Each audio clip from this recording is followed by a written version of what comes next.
Hello everyone, welcome back to my channel. I'm Laura, this is Culture Nonsense, and if you are a returning viewer, thank you so much. If you're new, maybe check out the channel a little, like this video if you like it, subscribe if you have not already, and comment down below if you hear anything interesting. We are going to dive into the 11th week of the Theranos trial. So if you are new here, I've been doing kind of weekly updates since the very beginning. I'll list those up here, starting with the first one. And this week, for the first time, what I'm doing is I've actually done two this week. If you want the one from earlier this week, I'll put that here.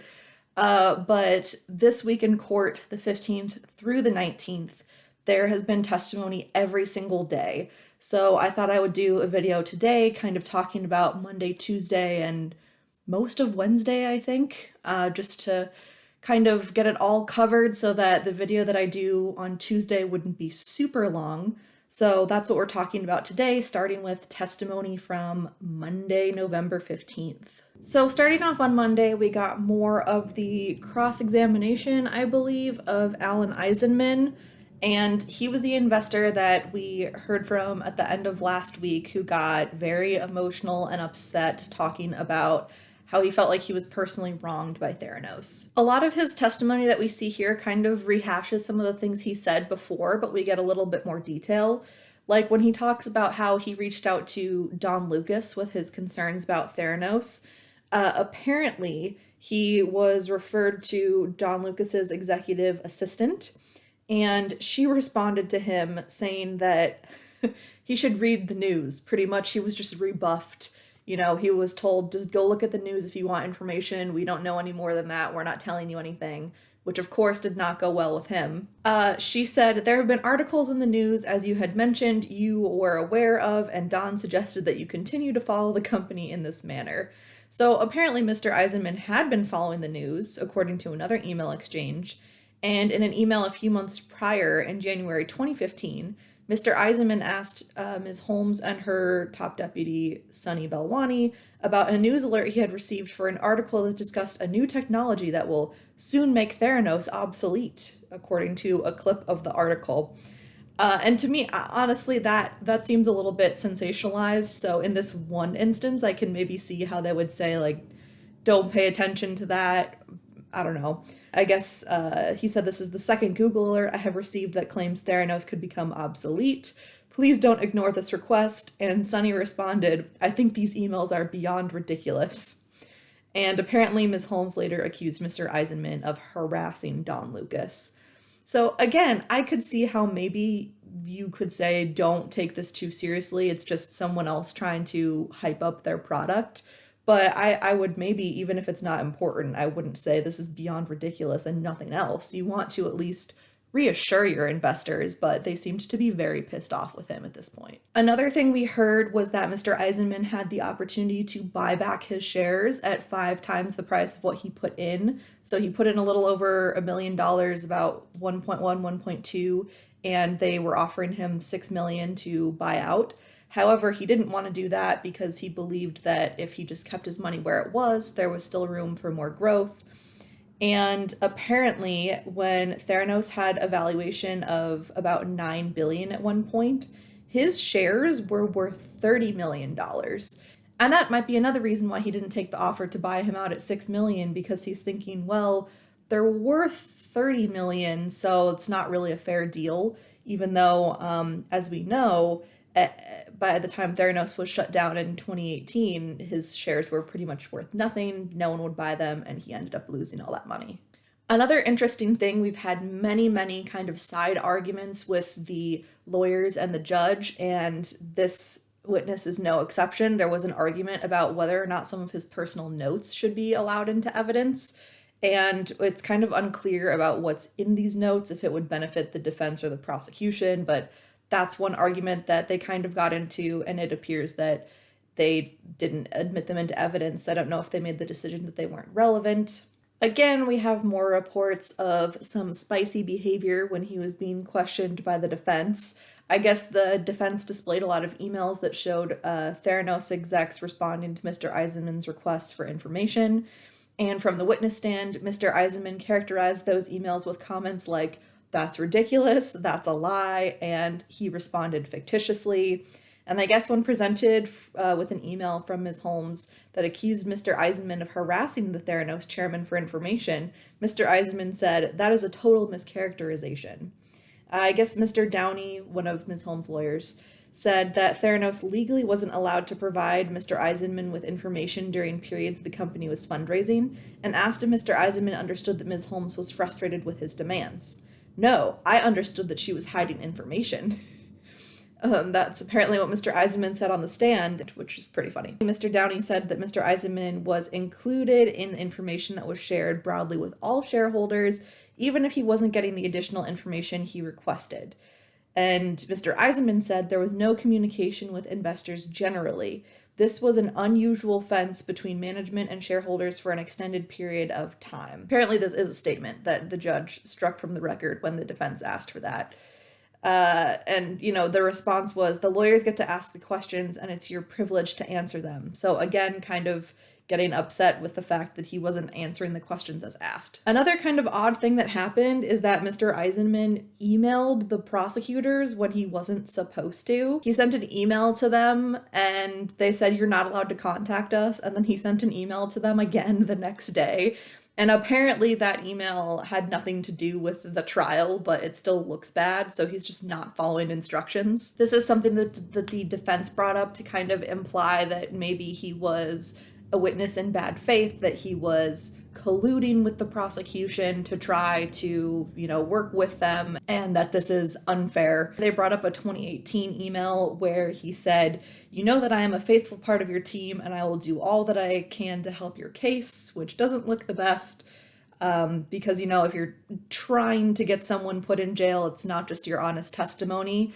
They are trying to make the argument that he was colored by bias. And Eisenmann responded to that by saying, "It's a little misleading. We're on the same page because I feel that I was lied to and cheated from the company." So obviously he's going to have bias against Theranos, but he's saying, "I wasn't doing anything maliciously or with bad intent or working with the prosecution to try to say something that wasn't true." Another weird argument that happened Tuesday morning in court was that the defense tried to put in these customer reviews from Theranos testing at Walgreens, and the judge decided that these really weren't relevant. A lot of them had to do with the fact that the tests were cheap and people without insurance could get them, but it really doesn't have anything to do with the trial at hand, so they were not put into evidence. Also, Denise Yam, or Sohan Spivey as she's sometimes referred to, came back to court on Tuesday to go to the stand once again to go over details of a wire transfer sent to the company's marketing agency in 2015. The $1,126,661 wire transfer to Horizon Media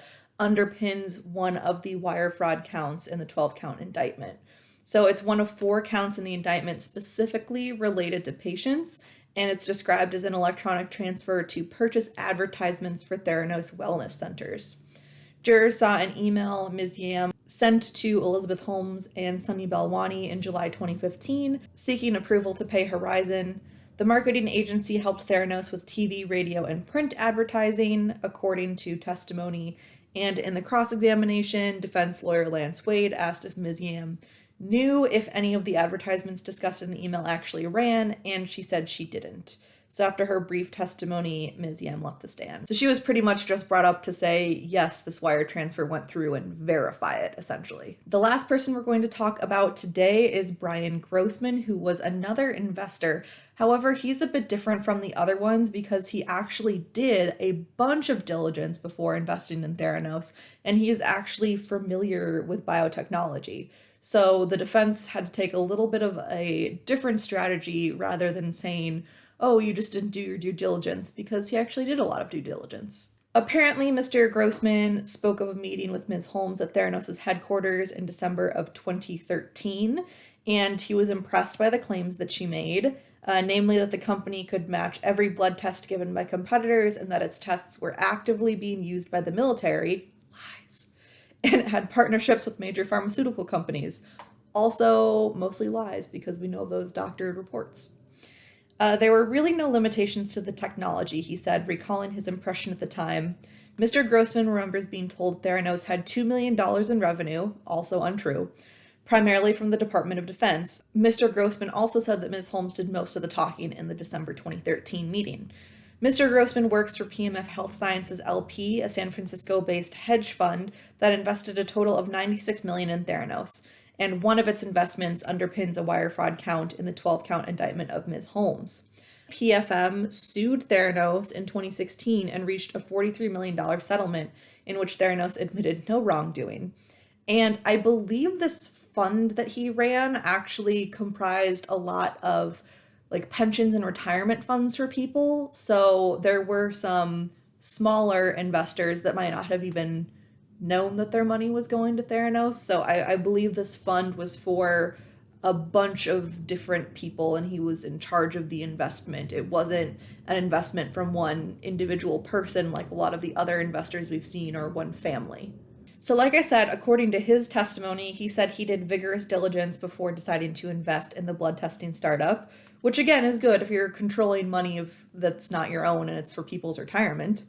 Apparently, jurors heard of Mr. Grossman's background working for 2 decades as an analyst or investor in the biotechnology sector, and they also saw snippets of the many questions Mr. Grossman asked Ms. Holmes before giving Theranos any money.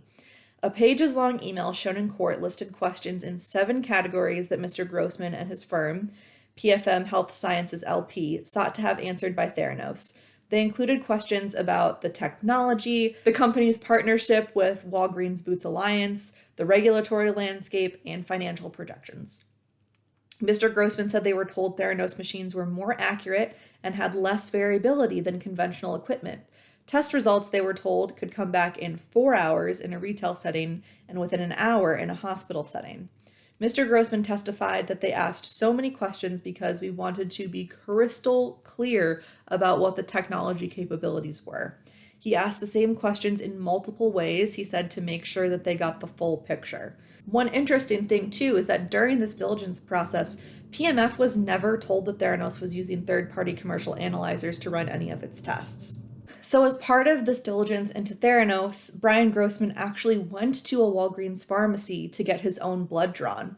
And he said he didn't tell the company he was going. He had questions for Sunny Balwani after the fact, which I think is good, because if he told them he was going beforehand, he might have gotten, a not average experience. When he went to Walgreens, his blood was drawn by a venous draw in the arm rather than a finger stick, the innovation Theranos was always touting. He asked Mr. Balwani why he didn't get a finger stick and why it took longer than the 4 hours that Theranos promised it would take to get his blood results back. Mr. Grossman said, "He told me one of the tests my physician had ordered was highly unusual, and that lab failure on one test had held up the release of all of his results to the physician.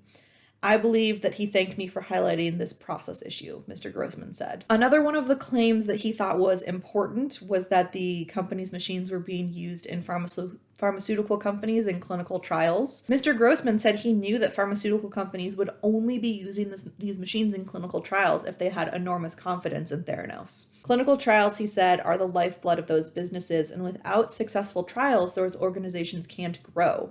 Assistant U.S. Attorney Robert Leach asked Mr. Grossman if he was ever told Theranos had no revenue from pharmaceutical companies in 2013, the year he began talking about investing with the company. "No," Mr. Grossman replied, adding that it would have raised a series of questions around why that was the case. Jurors in earlier testimony heard about contracts Theranos had early on with companies including Celgene Corp and Pfizer to do limited experiments and trials, but that the pharmaceutical companies ultimately decided not to pursue long-term relationships with Theranos. U.S. Attorney Robert Leach also asked Mr. Grossman if he was ever told that the company was doing around 40% of its tests using a venous draw and not a finger prick. He said he did not know this.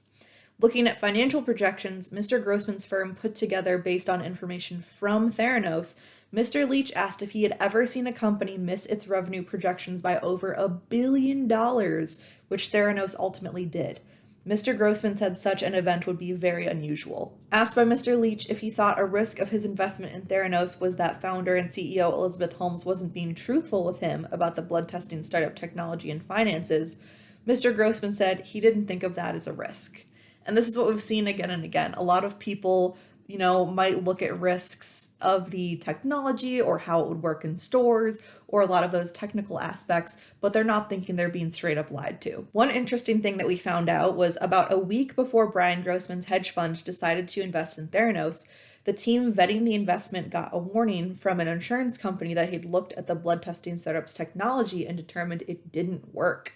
One of Mr. Grossman's colleagues had spoken with a contact at Blue Cross Blue Shield, and they had dealt with Theranos. In an email shown in court on Wednesday, the colleague recounted, "They said they evaluated service and came to the conclusion that it does not work. They have no contract with Theranos and did extensive diligence on the machines and came to this conclusion." Despite the bad review, Mr. Grossman's firm, PMF Health Sciences, would go on to invest $96 million in Theranos. Apparently, Mr. Grossman responded to this by quoting lower in the email, saying that his firm's expert continued to believe that these risks were acceptable for investing. I think they weren't really sure if this claim was true or if Blue Cross Blue Shield didn't have the full picture, but regardless, they decided to invest anyway. So, talking about the cross-examination of this witness, first of all, it was extremely long and excruciating. And the defense went into granular details once again, possibly just to try to bore the jury into not thinking about it. One thing that's really interesting to me is that they actually touched on Theranos' IP. An analyst from Mr. Grossman's firm wrote an email to the group talking about how he wasn't convinced on IP and competition. People will go after them, and I don't think they can own the space. So IP is intellectual property, which protects a company's proprietary technology. And he said that, "I am also somewhat surprised that they managed to do so much under the wraps. Sounds sci-fi to me, but this is less relevant." I don't necessarily think it's less relevant because, again, Theranos is keeping everything private. They're not really giving out a bunch of information. And again, a lot of this IP that they're touting, it's kind of theoretical. Like when Elizabeth was 19 and she came up with this idea for this arm patch that went nowhere, that's a patent that she got that was kind of included under the Theranos umbrella later on. I work in intellectual property. I've filed patents for more than 4 years now. And the thing is, it doesn't have to technically work. You have to convince someone that this technology could work. Like, it has to be within the bounds of physics. But like, there have been patents for spaceships and all types of things. Walmart did a patent for robotic bees. There's just all sorts of things that you can patent, but it doesn't necessarily mean that here we have a working prototype and we can prove that this works. So the argument that they had all of these different patents doesn't really mean what you think it means if you're not familiar with the patent world, because getting a patent for something is great. But again, you don't technically have to have a working model. You are just working on something and say, like, theoretically, this is what we hope to achieve, and we're getting a claim to it before anyone else can. Again, this employee who brought up the thing about IP asked if they, could expect to make money on the investment because the financial projections from Theranos seemed a bit aggressive. He said that they should talk about it with several companies in the space at the upcoming conference, including Laboratory Corp of America Holdings and Quest Diagnostics, two of Theranos' main competitors.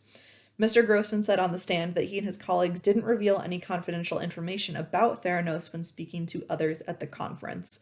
But again, they're trying to figure out, is this something we should do? So we see a lot of due diligence here. The venous draw that Brian Grossman got was brought up again in the cross-examination, and Lance Wade, an attorney for Elizabeth, circled back to this. Mr. Grossman agreed with Mr. Wade that it wasn't a secret that Theranos sometimes used venous draws for blood tests, and the two reviewed a Walgreens press release saying that blood samples are taken from a tiny finger stick or a microsample taken from traditional methods.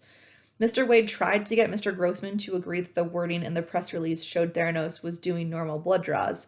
Mr. Grossman said he understood it to mean that even if a small sample of blood was taken from the arm, it was still being run on Theranos' proprietary devices because commercial analyzers would have required larger vials of blood. He said it would have been concerning to him to learn Theranos was using microsamples on traditional machines. Mr. Wade also asked Mr. Grossman if he ever specifically asked during his diligence whether venous straws were being tested on commercial analyzers, and he said he did not recall. Again, referring back to the conversation that Mr. Grossman had with Sunny Balwani after this venous draw, Mr. Grossman testified that Mr. Balwani said 1 or 2% of patients still required a venous draw. Mr. Wade tried to correct his memory, asking if he believed Mr. Balwani told him it was the goal to get to under 2% within 6 months. Mr. Grossman said that wasn't his exact recollection. If you guys remember, jurors heard earlier in this trial from a Walgreens executive that the actual percentage of patients getting venous draws was much higher. In February 14, around the same time Mr. Grossman got his blood drawn, 43% were still having venous draws. The proportion fell to 39% by May 2014. So, like I said, this cross-examination was extremely lengthy. It went on for over 6 hours. And the prosecution only questioned him for like 2 hours, I think.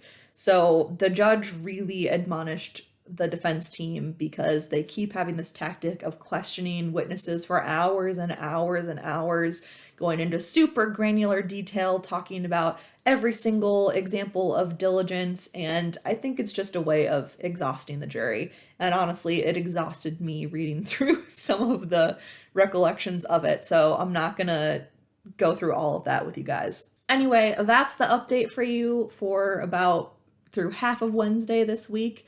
On Tuesday, the 22nd, I'm going to put out the video about the rest of the testimony from this week. Today, as I'm filming on Friday, we're going to learn if the government is going to rest its case, which means they could be done presenting. And the defense actually hasn't said if they're going to bring a case or just let the jurors go and make their decision. So this trial could be over a lot sooner than we thought. So we'll just have to stay tuned and figure out if there's going to be a defense case to cover. Thank you all for watching this video if you're still here at the end, and reminder to like the video, subscribe, and let me know any questions or comments you have down in the comments below. I'll see you all in my next video. Bye.